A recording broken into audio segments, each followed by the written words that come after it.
I'm a photographer. Started as an actor, became a photographer along the way because I knew I needed a living in between acting jobs, and two publishers came to see me. They said, "You have the largest unseen archive of Beatle photographs," and I didn't know that. And the new book is called Places I Remember, My Time with the Beatles. Time magazine sent me to the Ed Sullivan show, and I photographed that as a photojournalist that afternoon, and I spent a day or two with them there, just in their hotel room, photographing them as they played Monopoly and cards and whatnot. Photographed the concert that night, and the next year, the Daily Mirror called me and said, "Can you go to Nassau for us on an assignment with our reporter?"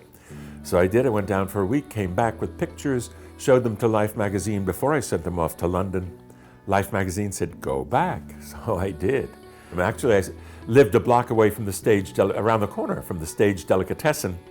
And before I went back, I went in to speak to Max, the owner, who I knew, and I said, "I'm going down to visit the Beatles again in Nassau.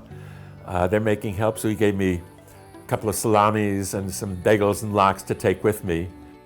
In Nassau, I became friends with them.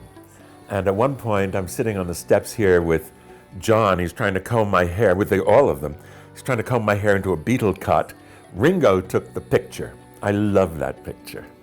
Then they were going to Austria, Salzburg first, and then I spent the rest of the time that they were filming in Austria with them, went to London with them, and became friends. Well, I was only about 4 or 5 years older than they were. Most of the other photographers around, the working news photographers, were much older than that. I liked them. I got along with them. The other reason maybe that we became closer was I wasn't seeking something from them. I wasn't trying to get me in the pictures with them, and I was just hanging out with them. George came in, sat down at breakfast, and the way he looked was so unusual. I said, "I've never seen you look that way. I've got to take a picture."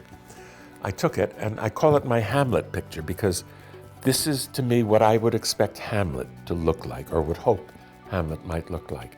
I never saw George look this way again. When I was over at George's house, he said, "Let's go over, visit John." This is Julian, John and Julian playing with a top on the floor at their house.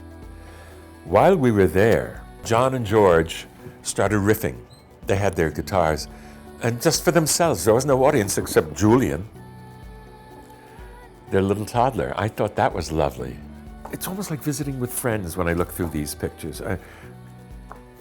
Somebody said, "How can you remember all that?" Well, look at this, Paul dancing around, having fun, linking arms and with Ringo. I mean, my God, this is not for the camera. This they were doing just for fun.